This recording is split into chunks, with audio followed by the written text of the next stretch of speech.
Hello दोस्तों, आज हम बात करने वाले हैं रीट 2018 के लेवल 1 के गणित के पेपर के बारे में कि लेवल 1 का गणित का पेपर किस प्रकार से आया था, किस प्रकार के क्वेश्चन इसमें पूछे गए थे, कौन कौन से सवाल इसमें आए थे।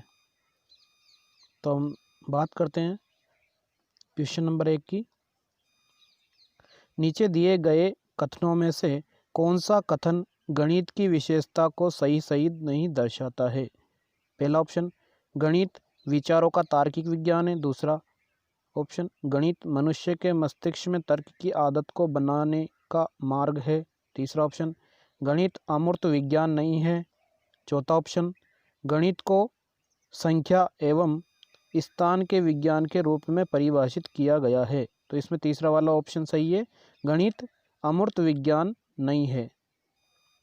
अगला प्रश्न, विद्यार्थियों द्वारा गणितीय समस्याओं के हल करने के दौरान की जाने वाली गलतियों की प्रकृति और विशेषताओं को जानने की प्रक्रिया को कहा जाता है। पहला ऑप्शन, गणित में विषय वस्तु विश्लेषण। दूसरा, गणित में त्रुटि विश्लेषण। तीसरा, गणित में विषय वस्तु संश्लेषण। चौथा, गणित में त्रुटि संश्लेषण। तो इसमें दूसरा वाला ऑप्शन सही है, गणित में त्रुटि विश्लेषण। अगला प्रश्न है, निम्नलिखित में से कौन सी विधि विद्यार्थियों में गणित संबंधी कमजोरी जानने की अच्छी विधि नहीं है। पहला ऑप्शन, विद्यार्थियों को कक्षा के अंदर एवं बाहर प्रश्न करना, मौखिक कार्य। अगला ऑप्शन, विद्यार्थियों की उत्तर पुस्तिका का विश्लेषण। अगला ऑप्शन, विद्यार्थियों में तुलना करके। तो इसमें चौथा वाला ऑप्शन सही है, विद्यार्थियों में तुलना करके। अगला प्रश्न है, नए प्रकरण के प्रति विद्यार्थियों का ध्यान आकर्षित करने के लिए अध्यापक द्वारा कक्षा में प्रस्तुत की जाने वाली परिस्थितियों को कहते हैं। पहला ऑप्शन, पूर्व ज्ञान। दूसरा ऑप्शन, प्रस्तावना। तीसरा ऑप्शन, उद्देश्य कथन। चौथा ऑप्शन, आदर्श प्रश्न। तो इसमें दूसरा वाला ऑप्शन सही है, प्रस्तावना। अगला प्रश्न है, निम्नलिखित में से कौन सा कथन गणित के पाठ्यक्रम निर्माण को अच्छी तरह से नहीं दर्शाता है। पहला ऑप्शन, गणित का पाठ्यक्रम विद्यार्थी केंद्रित होना चाहिए। दूसरा, गणित का पाठ्यक्रम क्रिया आधारित होना चाहिए। तीसरा ऑप्शन, गणित का पाठ्यक्रम मनोवैज्ञानिक एवं तार्किक ढंग से व्यवस्थित होना चाहिए। चौथा ऑप्शन, गणित का पाठ्यक्रम गणित अध्यापक की सहमति को आवश्यक नहीं मानता। तो इसमें चौथा वाला ऑप्शन सही है, गणित का पाठ्यक्रम गणित के अध्यापक की सहमति को आवश्यक नहीं मानता। अगला प्रश्न है, दो पूर्ण संख्याएं दी गई है। यदि बड़ी संख्या के तिगुने को छोटी संख्या से विभाजित किया जाता है तो भागफल 4 और शेषफल 3 प्राप्त होता है। यदि छोटी संख्या के 7 गुना को बड़ी संख्या से विभाजित किया जाए तो भागफल 5 और शेषफल 1 प्राप्त होता है, तो छोटी संख्या बराबर है। तो इस सवाल को हम भाग विधि के माध्यम से शेषफल आदि को सही क्रिया से कर हल कर सकते हैं। सवाल को करके देखें। अगला प्रश्न है, संख्या 17065809 में 7, 6 और 9 के स्थानीय मानों का योग बराबर है। तो इसमें स्थानीय मान ज्ञात कर इनका योग करना है और सही उत्तर देना है। तो इसमें सी वाला ऑप्शन सही है।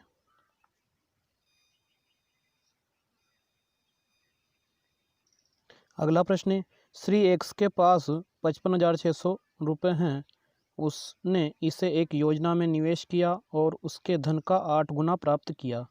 फिर उसने 57,986 एक संस्था को दान कर दिए। पुनः उसने बचा हुआ धन निवेश किया और उसका केवल 1/3 प्राप्त किया।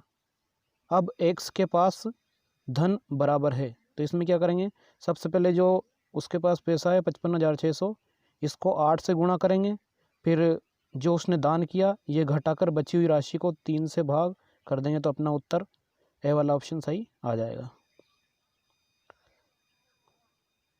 अगला प्रश्न है, यदि निम्न भिन्नों को छोटी से बड़ी भिन्न की ओर व्यवस्थित किया जाता है तो कौन सी भिन्न मध्य में आएगी। छोटी से बड़ी का मतलब है आरोही क्रम, बढ़ते हुए क्रम में। तो इन भिन्नों को प्रतिशत में बदलकर आसानी इसको हल किया जा सकता है। इसमें तीसरा वाला ऑप्शन सही रहेगा, 31। अगला प्रश्न है, यदि 9x 7 6 माइनस x 6 y 9 बराबर 3 y 7 तो x और y को y के मान बराबर हैं। तो इसमें x और y का मान ज्ञात करना है।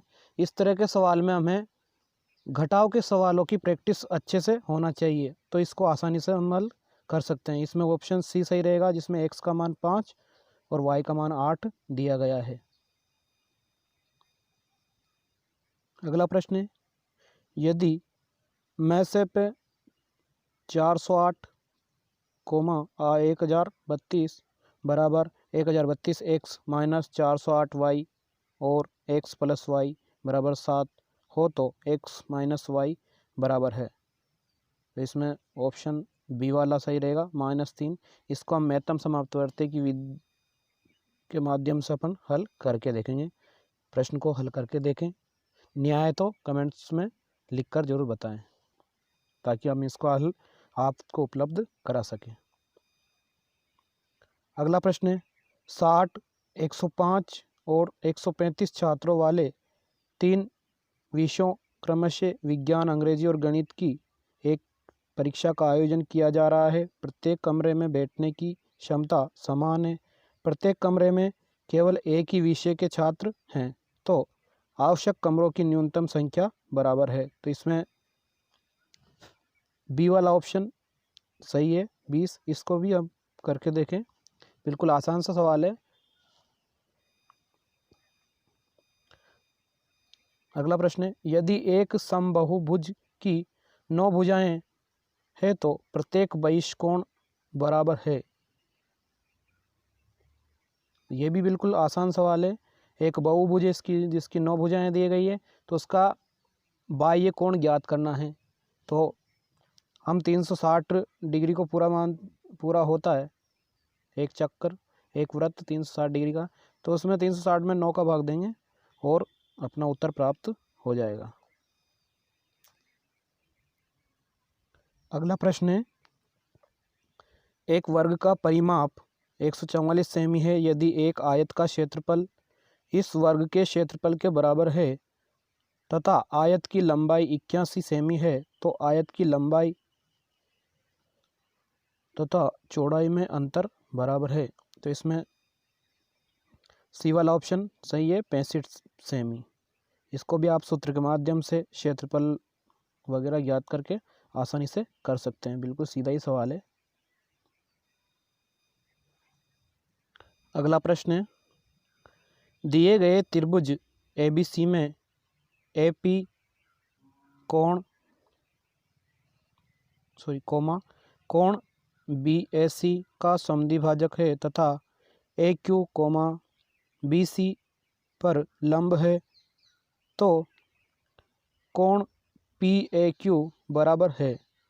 तो ये रेखागणित का सवाल है, जो कि अपन जानते हैं त्रिभुज के तीनों कोणों का योग 180 डिग्री होता है। तो उसी के माध्यम से इसको हल करेंगे, आसानी से हल कर सकते हैं। इसको पूछा गया है, इसमें क्या पूछा गया है, कोण PAQ, यानी ए वाला कौन सा है, ये ए वाले कोण के बारे में बताया गया है, AP और Q। तो इसका मान आएगा 20 डिग्री। उत्तर इसका सही रहेगा। इसको हल करके देखें, बिल्कुल आसान सवाल है। अगर नहीं आएगा तो आपको इसका हल उपलब्ध करा दिया जाएगा। अगला प्रश्न है, दिए गए त्रिभुज ABC में OB और OC क्रमशः कोण B और कोण C के समद्विभाजक है, तो कोण BOC बराबर हैं। ये भी ऊपर वाले सवाल के जैसा ही बिल्कुल आसान सवाल है। इसको भी हल करके देखें, इसका उत्तर 110 डिग्री है। अगला प्रश्न है, चतुर्भुज ABCD की भुजाओं BA और DC को आकृति अनुसार बढ़ाया जाता है तो निम्न में से कौन सा सत्य है, यानी कौन सा ऑप्शन इसमें सही है। इसमें D वाली भुजा को भी आगे बढ़ाया जाएगा और B वाली जो लाइन दी गई इसको भी आगे बढ़ाया जाता है। तो इस प्रकार से इसमें पहला ऑप्शन A + X + Y बराबर A + B, ये पहला वाला ऑप्शन सही है, क्योंकि इसमें X जो आकृति दी गई है उसमें X कोण + Y कोण बराबर है A + B कोण के। अगला प्रश्न है, एक छात्र के अंक 98 की बजाय 108 त्रुटि से अंकित हो गए हैं। इस त्रुटि के कारण कक्षा के औसत अंक 1/5 बढ़ गए हैं। कक्षा में छात्रों की कुल संख्या बराबर है। तो इसको औसत के सवाल के में त्रुटि वाली संख्या के स्थान पर सही वाली संख्या को रखकर इस सवाल को आसानी से हल कर लेंगे। आसान सा सवाल है। अगला प्रश्न है, पानी और शर्करा के 3 लीटर के मिश्रण में 40% शर्करा यानी शक्कर है। यदि 1 लीटर पानी इस मिश्रण में मिला दिया जाता है तो नए मिश्रण में शर्करा का प्रतिशत बराबर है।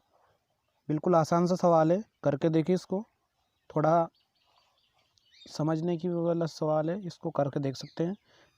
प्रतिशत से ये सवाल आसानी से हो जाएगा। जैसे कि मान लो 3 लीटर है तो इसको 100% मानेंगे, इसमें 1 लीटर निकालेंगे तो 33% निकलेगा। उसी प्रकार से ये आसानी से हल कर सकते हैं। इसका 30 उत्तर जो आएगा वो 30% आएगा, यानी उसमें जो शर्करा का प्रतिशत रहेगा वो 30% रह जाएगा। अगला प्रश्न है, यदि 12 पेनों का क्रय मूल्य 16 पेनों के विक्रय मूल्य के बराबर है तो लाभ हानि का प्रतिशत बराबर है। तो ये लाभ हानि वाला सवाल है, बिल्कुल आसानी से हो जाएगा। इधर देखें, इसको 12 पेनों का क्रय मूल्य 16 पेनों के विक्रय मूल्य के बराबर है, यानी इसका विक्रय मूल्य कम है, क्रय मूल्य ज़्यादा हो रहा है, यानी इसमें हानि हो रही है। तो इसमें बी वाला ऑप्शन 25% हानि सही है। अगला प्रश्न है, श्रीमान एक्स के पास एक निश्चित राशि है। उसने कुछ राशि 10% ब्याज की दर से और शेष राशि 12% सरल ब्याज की दर से बैंक में जमा कराई। प्रथम राशि का चौथाई हिस्सा शेष राशि के 5वें हिस्से के बराबर है। यदि 2 वर्षों के बाद कुल ब्याज 2500 रुपये है तो जमा की गई कुल राशि बराबर है। तो सरल ब्याज का सवाल है, बिल्कुल आसान सा ही सवाल है। इसको भी आप करके देख सकते हैं, आसानी से हो जाएगा। इसका उत्तर रहेगा सी वाला ऑप्शन 11,250 रुपये।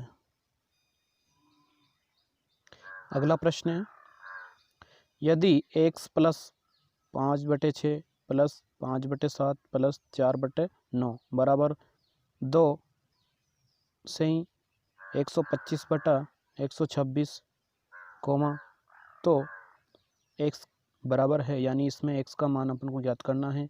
तो ये भिन्न वाले सवाल है, इसको भिन्न को हल करके अपन इसको हल प्राप्त कर सकते हैं। इसमें पहला वाला ऑप्शन यानी 1 उत्तर प्राप्त होगा, x का मान 1 रहेगा। अगला प्रश्न है, दिए गए समांतर चतुर्भुज ABCD में x और y के मान बराबर हैं, यानी इसमें समांतर चतुर्भुज में x और y का मान ज्ञात करना है। तो इसको भी आप हल करके देखें, आसान सा सवाल है। बी वाला ऑप्शन सही रहेगा। इसमें x बराबर 12.5 डिग्री व y बराबर 25 डिग्री। अगला प्रश्न है, कबीर 10 रुपये में 11 की दर से पेंसिलें खरीदता है व 11 रुपये में 10 की दर से इन्हें बेच देता है। उसका प्रतिशत लाभ बराबर है? तो ये भी आसान सा सवाल है प्रतिशत वाला। इसका डी वाला ऑप्शन सही रहेगा, 21% उसको लाभ हुआ है। अगला प्रश्न है, दिए गए वृत्त में थीटा का मान ज्ञात बराबर है, यानी इस चिन्ह का जो कोण में दिया गया है कोण ज्ञात करना है कितने डिग्री का है।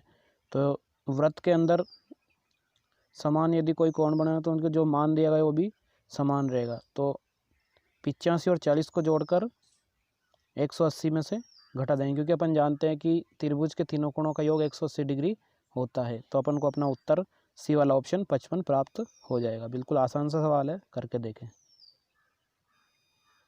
अगला प्रश्न है, निम्नलिखित में से कौन सा कथन गणित की प्रकृति को नहीं दर्शाता है? पहला ऑप्शन, गणित की अपनी भाषा होती है जिसके माध्यम से सूत्र प्रत्यय सिद्धांत का प्रतिपादन किया जाता है। गणित में अमूर्त प्रत्ययों की व्याख्या का अवसर होता है। गणित में सामान्यीकरण का क्षेत्र संकुचित होता है। अगला ऑप्शन, संख्याएं, स्थान, मापन आदि गणित का आधार है। तो इसमें सी वाला ऑप्शन सही है, गणित में सामान्यीकरण का क्षेत्र संकुचित होता है।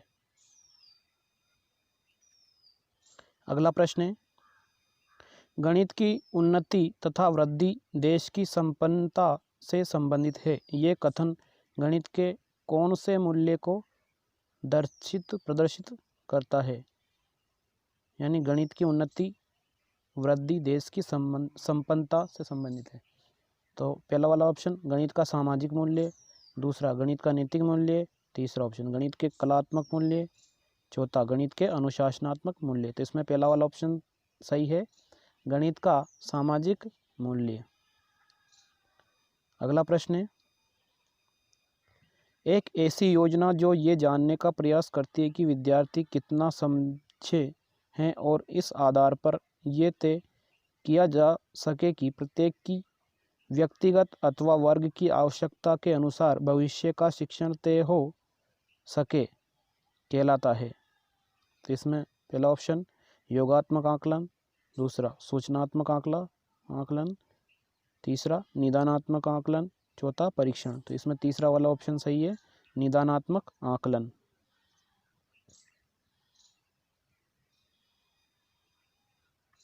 अगला प्रश्न है, निम्नलिखित में से कौन सा अनौपचारिक आकलन की विशेषता को नहीं दर्शाता है? पहला ऑप्शन, विद्यार्थी अपनी उत्तर पुस्तिकाओं में जैसा कार्य कर रहे हो उस तरफ देखना। अगला ऑप्शन, विद्यार्थी जब अन्य विद्यार्थियों को समझाने अथवा चर्चा में व्यस्त हों उनको सुनना। तीसरा, अध्यापक द्वारा पूछे गए प्रश्नों पर दिए जाने वाले उत्तरों को मॉनिटर करना। तीसरा ऑप्शन, चौथा ऑप्शन, विद्यार्थियों की उत्तर पुस्तिका को जांचकर अंक ग्रेडिंग प्रदान करना। तो इसमें चौथा वाला ऑप्शन सही है, विद्यार्थियों की उत्तर पुस्तिका को जांचकर अंक या ग्रेडिंग प्रदान करना।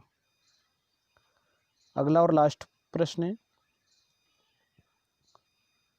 सभी अध्यापकों को शुद्ध गणितीय शब्दावली के उपयोग हेतु प्रोत्साहित किया जाता है और विद्यार्थियों के मध्य शुद्ध शब्दावली उपयोग हेतु बढ़ावा देती है। इस शब्दावली को जाना जाता है। पहला ऑप्शन गणित शिक्षण में भाषा, दूसरा गणित शिक्षण में मूल्य, तीसरा गणित शिक्षण में सहसंबंध, चौथा गणित शिक्षण में उपकरण। तो इसमें पहला वाला ऑप्शन सही है, गणित शिक्षण में भाषा। दोस्तों, वीडियो पसंद आया तो वीडियो को लाइक करें, शेयर करें और हमारे चैनल को सब्सक्राइब करें। धन्यवाद। यदि इन प्रश्नों में कोई प्रश्न यदि आपको हल नहीं आता इसका या कोई प्रश्न नहीं हो पाता है तो उसको कमेंट बॉक्स में ज़रूर लिखें ताकि उसका हल हम आपको उपलब्ध करा सकें।